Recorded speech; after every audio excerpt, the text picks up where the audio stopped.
आज की कथा में आपका स्वागत है। आज की कथा में मैं आपको केदारनाथ ज्योतिर्लिंग के बारे में बताऊंगी। केदारनाथ महादेव के विषय में कई कथाएं हैं।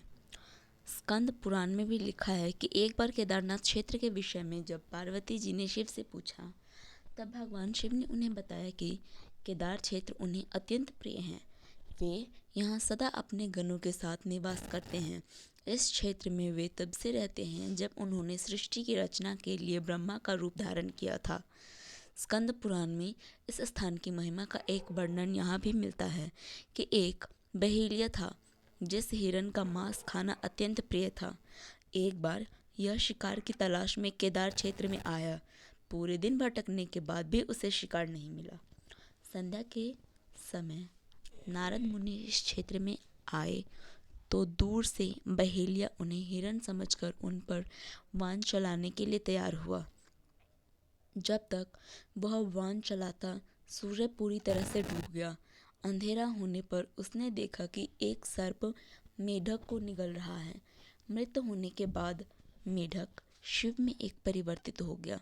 इस प्रकार बहेलिया ने देखा कि एक हिरण को सिंह को मार रहा है। मृत हिरण शिव गणों के साथ शिवलोक जा रहा है। इस अद्भुत दृश्य को देखकर बहेलिया हैरान था। इसी समय नारद मुनि ब्रह्मा वेश में बहेलिया के समक्ष उपस्थित हुए। बहेलिया ने नारद मुनि से इन अद्भुत दृश्यों के विषय में पूछा।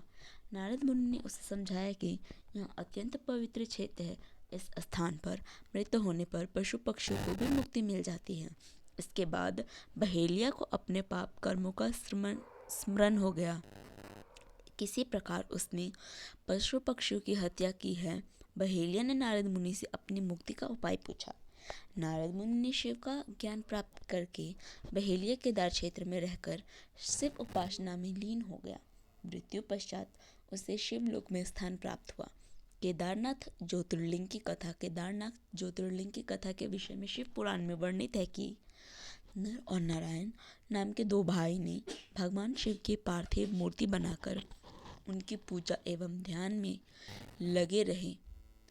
इन दिनों दोनों भाइयों की भक्तिपूर्ण तपस्या से प्रसन्न होकर भगवान शिव उनके समक्ष प्रकट हुए।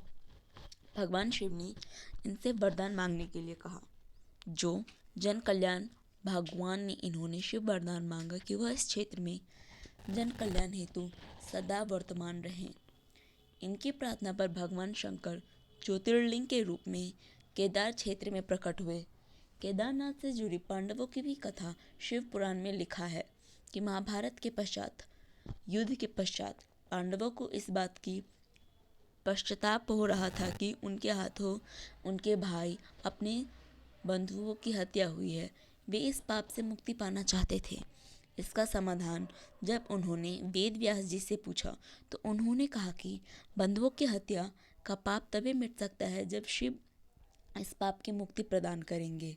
शिव पांडवों से अप्रसन्न थे। अतः पांडव जब विश्वनाथ केदारनाथ दर्शन के लिए काशी पहुंचे तब वे महाशंकर प्रत्यक्ष प्रकट नहीं हुए। शिव को ढूंढते हुए तब पांचों पांडव केदारनाथ पहुंच गए। पांडवों को आए देखकर शिव ने भैंसों का रूप धारण कर लिया और भैंस के झुंड में शामिल हो गए। शिव की पहचान करने के लिए भीम एक गुफा के मुख के पास फैलाकर खड़ा हो गया। तभी भैंस उनके पैर के बीच से होकर निकलने लगे। भैंस बने शिव ने पैर के बीच से जाना स्वीकार नहीं किया। इससे पांडवों ने शिव को पहचान लिया। इसके बाद शिव वहां भूमि में विलीन होने लगे। तब भैंस बने भगवान शंकर को भीम ने पीठ की तरह से पकड़ लिया। भगवान शंकर पांडवों की भक्ति एवं दृढ़ निश्चय को देखकर प्रकट हुए तथा उन्हें पापों से मुक्त करा दिया। इस स्थान पर आज भी द्रौपदी के साथ 5 पांडवों की पूजा होती है। यहाँ शिव की पूजा भैंस के पृष्ठभाग के रूप में तभी से चली आ रही है। आज की कथा यहीं समाप्त होती है।